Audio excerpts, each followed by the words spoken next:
Honorable Président, je sais qu'au-delà de vos fonctions professionnelles de droit, vous êtes un homme de Dieu. Suivez ce que le procureur général Mukolo Jean-Paul Konkesha me dit.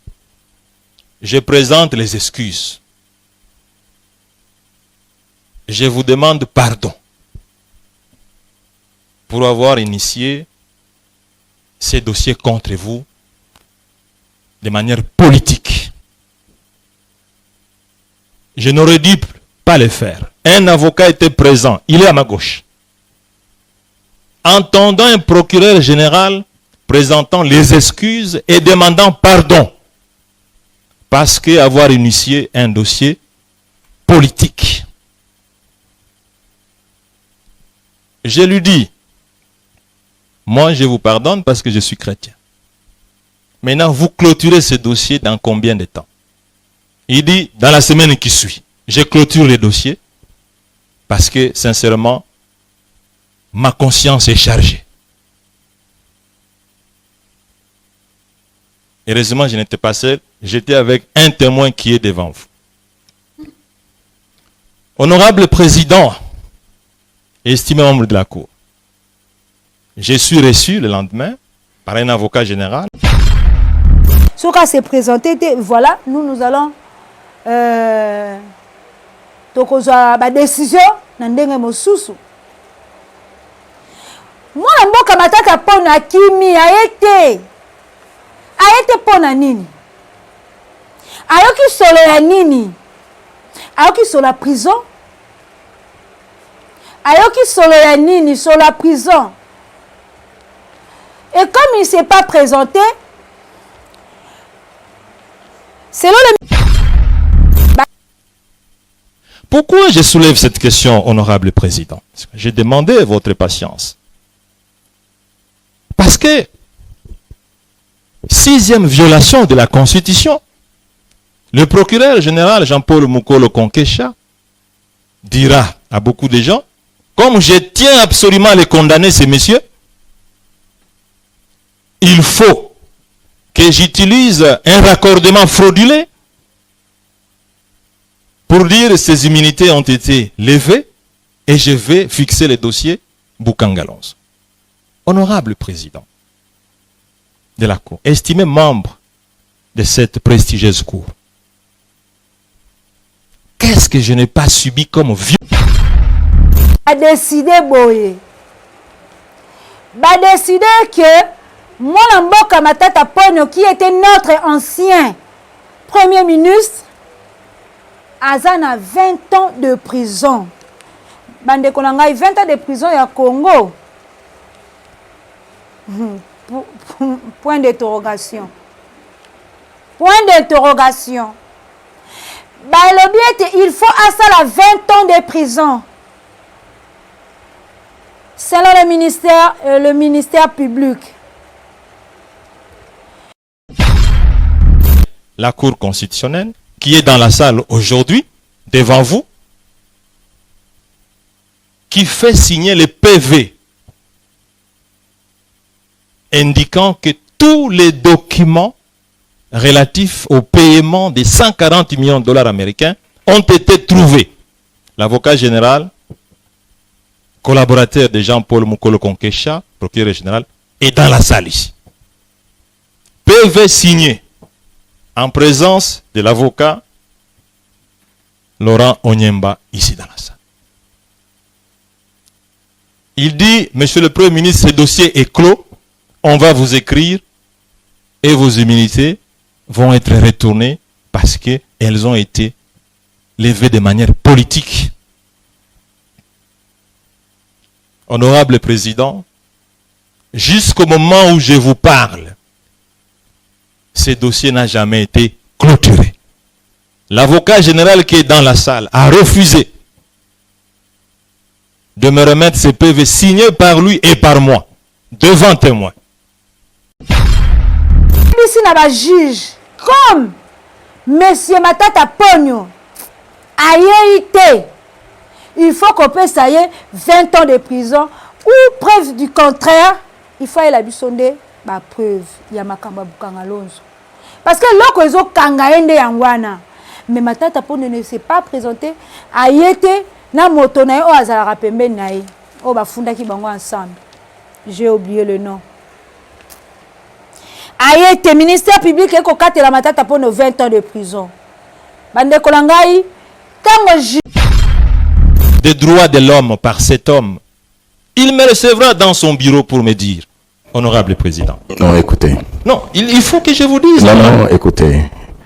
Il y a le procureur général près la Cour constitutionnelle, il y a monsieur tel. Ok. Or là, il agissait en tant que procureur général près la Cour constitutionnelle. Merci beaucoup. Restez à cette fonction-là. Merci beaucoup. Au lieu d'individualiser le problème. En tant que personne, il ne pouvait même pas vous appeler. Il ne pouvait pas. Mais c'est dans cette fonction-là. Merci beaucoup. J'ai été reçu par le procureur général près la Cour constitutionnelle. Il me dira ceci. Monsieur le sénateur Matata, je suis prêt à vous laisser partir. Bonjour, bonsoir, chers abonnés, chers internautes. Naël Bino Nicolas Lelo Mopepe Asika. Émission Nabino Katia Rachidi News Télévision. Émission Tokundola Bakolo Histoire. Tokundola Banani, Tokundola Ba politicien, ba musicien, ba artiste, ba comédien et que vous allez présenter pas à Nani et que vous allez présenter pas à Ngai Moko, votre humble servante Rachel Gikonji Malungu, une femme pas comme les autres. Et voilà, abonnez-vous massivement sur votre chaîne de référence Rachidi News Télévision. Vous ne serez jamais dessus. Abonnez-vous.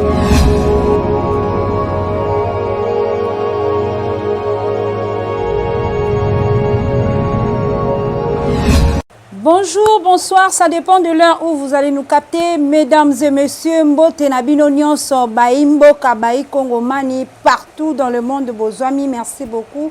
Na confiance et fidélité au Bossala Kangai, Rachel Gikonji Malungu, la Joconte de la presse congolaise, un grand merci. Naba abonné Nangai Nyonso, un grand merci. Naba Oyo Nyonso Bazwakali Baku ya Kolandangai, merci Naba soutien Nabino, merci Naba commentaire, merci Naba suggestion et je vous rappelle de commenter à tout moment, commenter émission, partager émission, liker émission, ça nous fera énormément du bien. C'est une façon de nous soutenir. De $1 nabino ceux qui vont commenter, $1 nabino ceux qui vont s'abonner. Bah oh non, nous va intégrer chaîne nabino te famille Bota famille Rachidi News télévision, en tout cas intégré vite. Vous ne serez jamais dessus. Ndena ebisaka bino tozala kawana pour la kobetela bino masolo o etali mboka to kundola masolo etali mboka. La République démocratique du Congo, notre cher beau pays, hein, mboka na biso etonda bakita etonda richesse etonda makambo ebele yango komona ete tozali toujours na kobundisa ma partout ba kobundisa biso ba idongolo miso hein, ba o balingaka penza Congo te bazaka kawana pona kodongola pona koyiba pona kosala mayema be oyo ekopesa biso pasi oyo Congo ekosepela na yango te. Alors je soutiens vraiment na lobaka mbele na lobaka mingi ete toko soutenir ba bazana na est ya mboka tozali toujours au cœur na bango toko soutenir bango na musika même dans ma bondeli na biso ezali vraiment malamu mingi. Et alors je dis encore un grand merci na ba oyo nyonso bazali wana pour la kobenga Rachel, bazali wana pour la soutenir Rachidi News télévision na bino, en tout cas pour kende liboso, merci beaucoup. Et j'appelle aux partenaires ndenge toyebisaka bino ba partenaire bazawana pour la soutenir, kopesa un coup de pouce pour que la chaîne aille de l'avant. J'appelle aux partenaires, en tout cas, n'hésitez pas de m'appeler dans mon numéro qui est au bas de notre écran. Bobenga, ba partenaire, nous avons besoin de vos soutiens. Vous ne serez jamais déçus. Pour soutenir Rachidi News Télévision et bas sponsor, tous appels a besoin d'abino, ou azan a besoin à l'équipe sa publicité naie, ou azan a besoin à mon ake et lo konaye azako sala et keneli bosso. En tout cas, venez les sponsors et nous sommes là.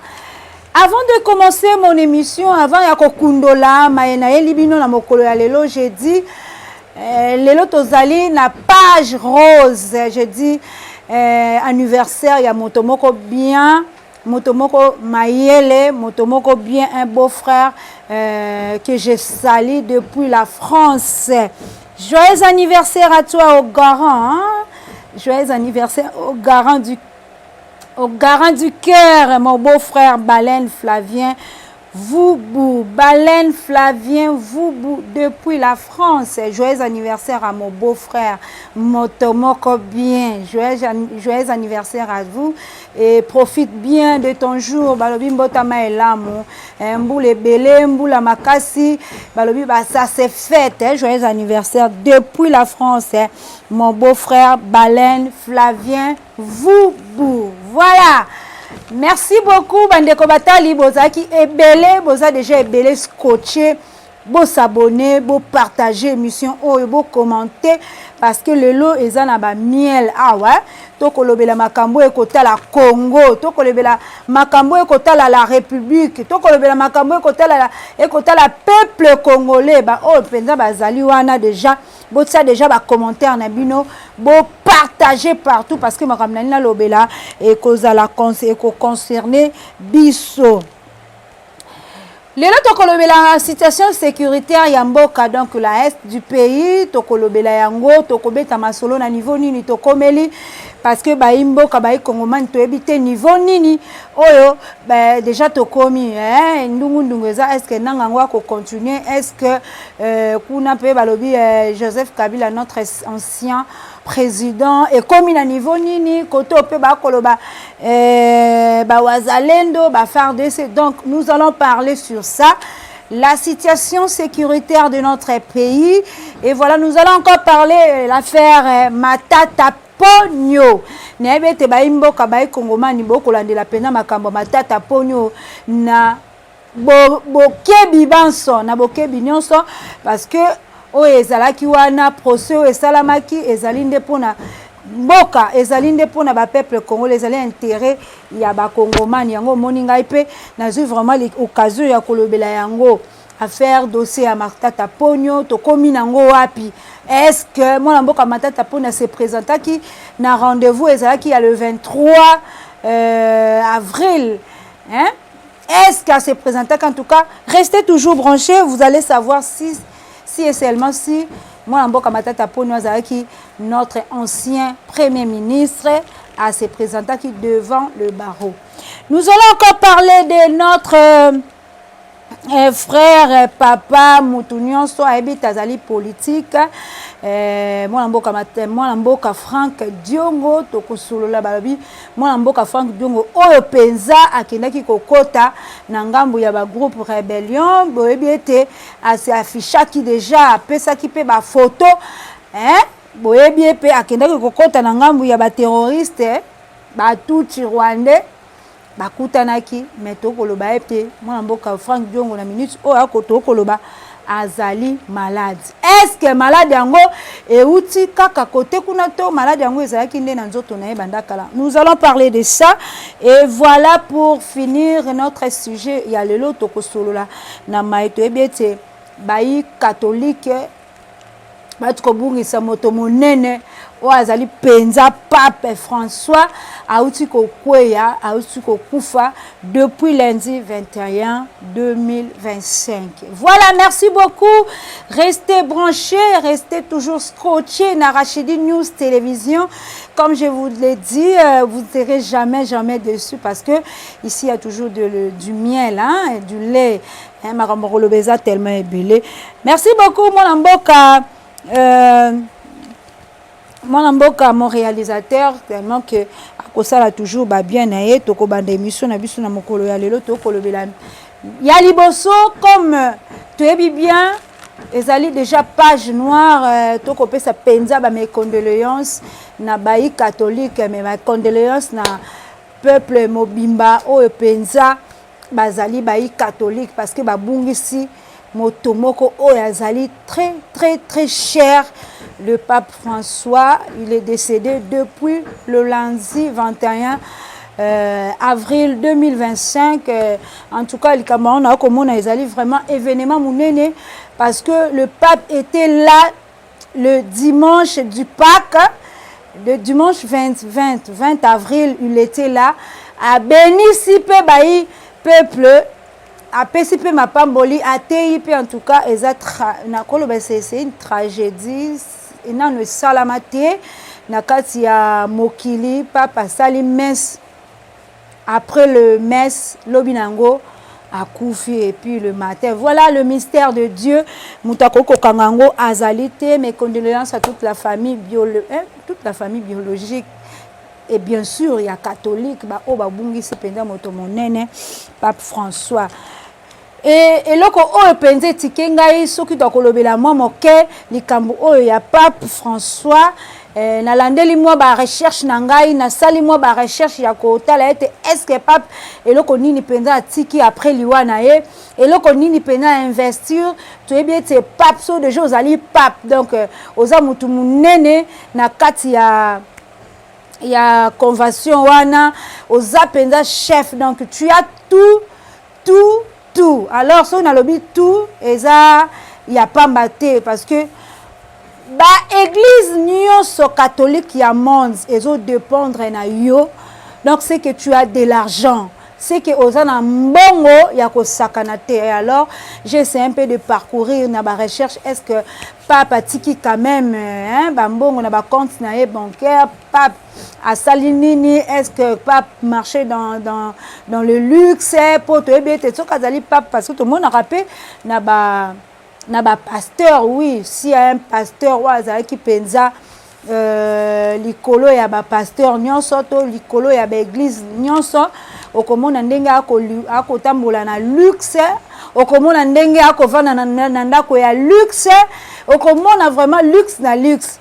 Pendant que moi j'ai fait de recherche ya Pape natala ndenge nini côté on a pas évolué. Ce qui m'a étonné yango emoninga pena na liboso la bino ya kosolola la bino makambo yango et après ça na kosolola la bino pe le lengenini ba cardinal nyonso ba sangani pour la retrouver que cette fois-ci aussi un cardinal africain a occupé kobima na niveau international. Donc Pape africain pe a occupé kobima. Pourquoi seulement les Européens? Pourquoi seulement mindele africain pe a kokoza la Pape?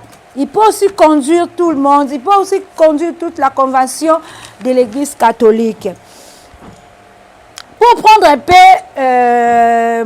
recherche nangai nakendaki penza ko kundola ndenge na bisaki bino émission penza ezala pena ya ko kundola na moniete on nous a écrit Pape François na kati ya compte na ye atiki bobele $100 soki tobi to ke na terme ya euro $100 qui ne vaut même pas à 90 €. Donc Pape François a tiki $100 na kati ya compte. Moi je m'étonne. Ndenge nini mutu munene bongo akoko tika kaka $100 na kati ya compte na ye. Est-ce que il ne prenait pas d'argent parce que par année, si je m'abuse pas, Azaki na droit, il y a 230 000 par an de dollars. Oh yo ba convention nyonso catholique etine de la caille. C'est comme bongo wana Pape abande ko tiango wa parce que on nous a appris Pape François aza penza moto abande ko sunga. Il prenait même de bana oyo ye azwaka bango à charge. Et voilà ce qui m'a vraiment tiqué et loko oyo penze tiqué ngai ya kotala parce que ceux qui na tali le lenge ba pasteur qui ne sont pas des catholiques. Ceux qui pasteurs à côté comme bon on a compte c'est que boroka mbongo wana. Mais Pape oza qui me conduit ba catholique nyonso ya monde entier. On nous dit que atiki kaka $100, c'est étonnant. Et en plus de ça, Pape n'a pas voulu rester dans une maison luxueuse parce qu'il avait droit. Azala qui n'a droit, ya kovanda na ndako oyo o ba kopesa ye très luxueux. Sali, bazawana. Et en plus de ça, abandaki kotambola na mutuka oyo, ce n'est pas aussi luxe. Pape n'a pas voulu rester dans une maison privée au Bagné, qui andimi kovana na Vatican. Pape restait na Vatican. Et si kabatono so bazali, bapesi chambre, il n'a pas voulu bopesi sokini azalika la besoin ya mbeto na ye. Na bureau na ye, na mikanda na ye. Voilà ce qui m'étonne. Et à part ça, il ne mangeait pas dans une salle à manger privée. Abandai kolia na bateau o bazala na basali, disons les travailleurs du Vatican. Abandai kolia na bango ensemble. Donc il y a motuya penza la simplicité au pape azaki nango pape François yango e benzinga ya kolobala bino yango. Mais likambo penza o ya motuya na ngina lobali susu sikoyo ezaki les Africains aussi bazui occasion ya kolobate pona nini kaka ba mindele les Européens, les Occidentaux bazala kaka bango nde babimba bakozala na likolo ya kibokonzi ya catholique. Voilà, ba africain pe balobi ete bango pe sika sikoyo il faut battre les mesika wana. Pourquoi seulement le blanc? Pourquoi seulement ba occidentaux nde bakoko conduire église catholique? Nde bakoko zala ba pape. Nayango comme information, le pape François vient de nous quitter, si je ne m'abuse pas, à 87 ans, à Koufi, à 87 ans. Et le pape, Azali le plus âgé, a remplacé pape François, Azali africain, il est le noir. Yango moniete, ba cardinal nyonso basangani balobi ba sauter ye te. Ba sauter africain wana te parce que yende azali pape le plus, azali cardinal le plus âgé. Akoki kokoma pape. Akoki kokoma pape. Yango na bomoni ete vote ko salama. Il faut pape ya ko remplacer wana. Il faut cardinal moko kokoma pape a ko remplacer, mais tebi bien que na minute oyo makambo komi déjà mbutu komi déjà ya likolo parce que ba africain peut ba telemi wana balobi ete pourquoi seulement le blanc ba noir peut ba kokota peut ba conduire église catholique na yango na biso oyo na Congo le pape le cardinal Ambongo il est choisi parmi ba pape oyo ba kozala voter.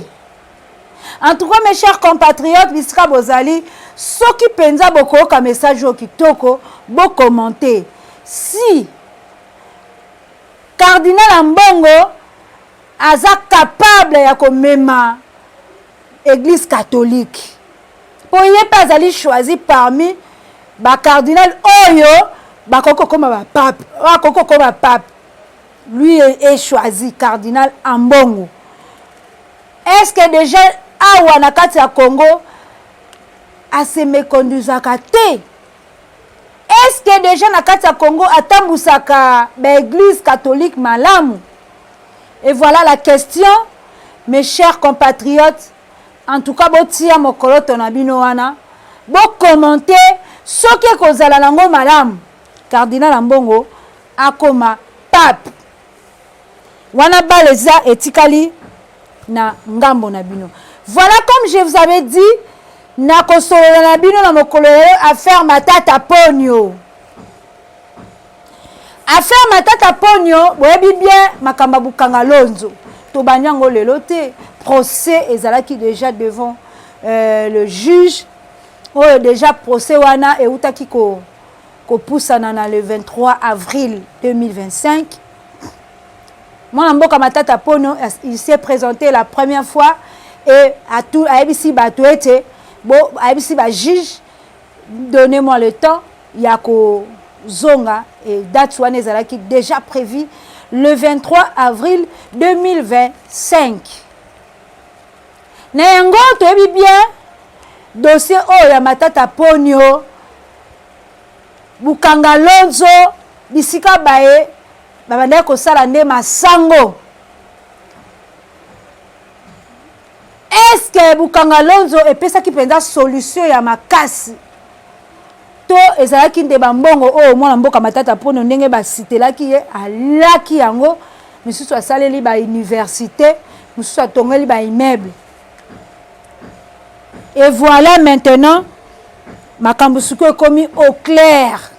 Il faut justifier mbongo Bukanga Lonzo ekenda wapi. Yangwana lobby déjà tozalaki wana na juste ministère ya na procès oyo wapi mwana mboka Matata Ponyo a se prononcé te. Pourquoi il ne s'est pas prononcé? Pourquoi il n'était pas devant le juge? Prochaine marque. Est-ce qu'il s'accuse? Est-ce qu'il s'accuse na eloko moko oyo ya salaki? Parce que si on a bien été na sali eloko te, je ne peux que venir devant le juge pour que je me justifie. Mais moi, en Mboka Matata Ponyo a été. Voilà le ministère public et Sika Oyo Kanda et Elibango. Et Sika Oyo Kanda et Elibango. Ministère public a dit non. Moi, en Mboka Matata Ponyo, face à se présenter. Ce qu'à se présenter, voilà, nous allons tokozwa ba décision na ndenge mosusu.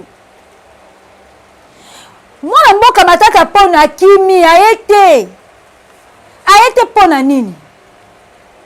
Ayoki solo ya nini? Ayoki solo la prison?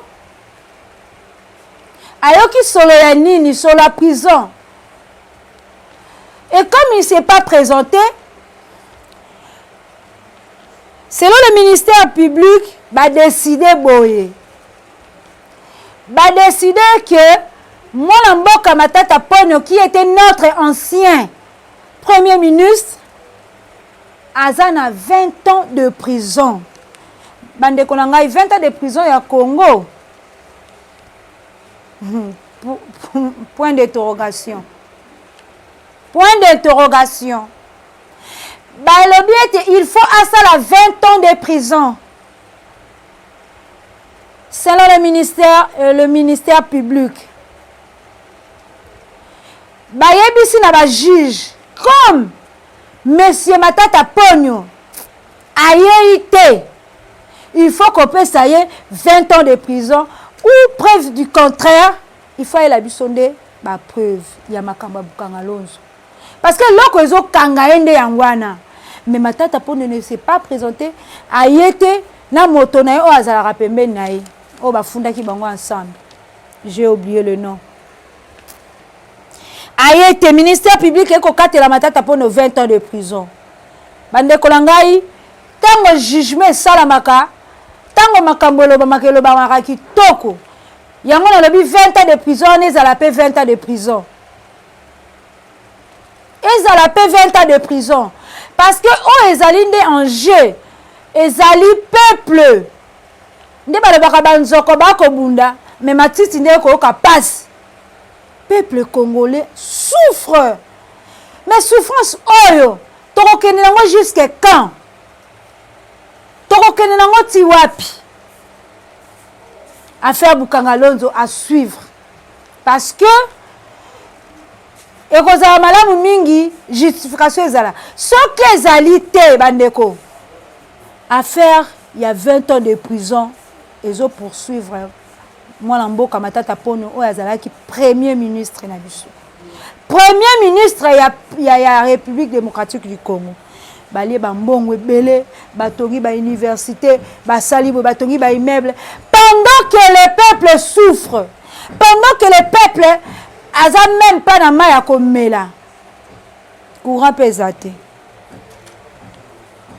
Voilà ndenge na yebisaki bino na annonce na ngai na kosolola na bino na maetali Frank Diongo. Bino moko boyebi Frank Diongo azali président ya MLP. Boyebi bien mwana mboka Frank Diongo azali président ya MLP.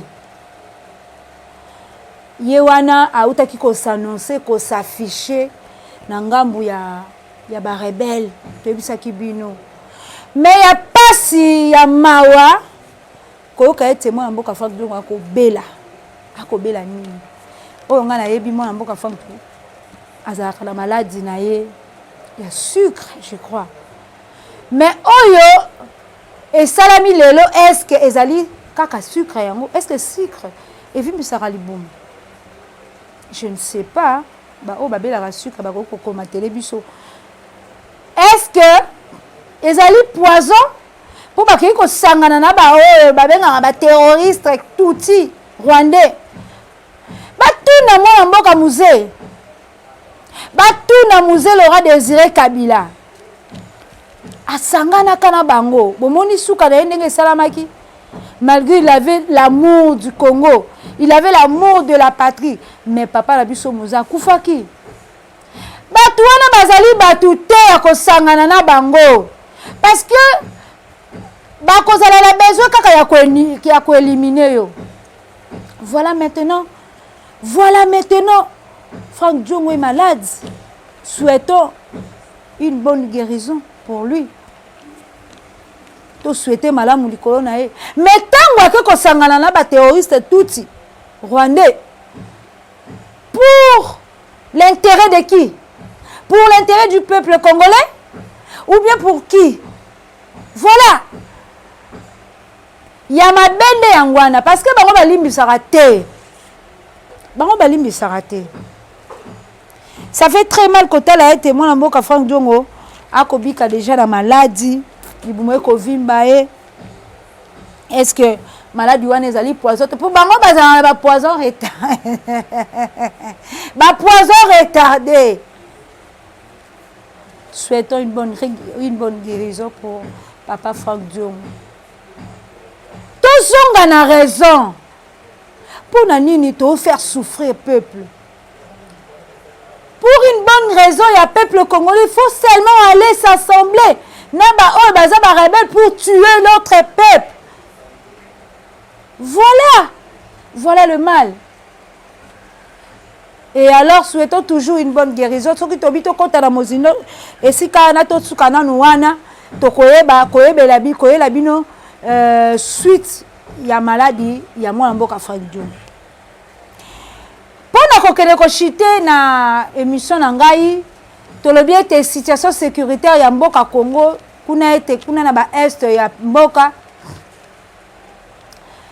bango kuna makambo ekokende moi moke nde tolobaka molo parce que la minute to koloba wanzalendo na ba FARDC bauti déjà ko récupérer plus de 30 individus ya kokotsa bango na armée na biso plus de 30 terroristes ya kokotsa bravo le FARDC bravo le wazalendo parce que intérêt nde ezali biso peuple congolais tozala na kimia ba kokufa na ngambo ya est bazali obe makila na biso bazali le sang ya congolais alors toko kolinga te bakufa jusque quand bakufa jusque où et voilà maintenant makambango ndeke komo kokende kuna na ngambo ya bawazalendo bakokende déjà na makambo kitoko parce que bauti ko désarmer le terroriste plus de 30 c'est déjà beaucoup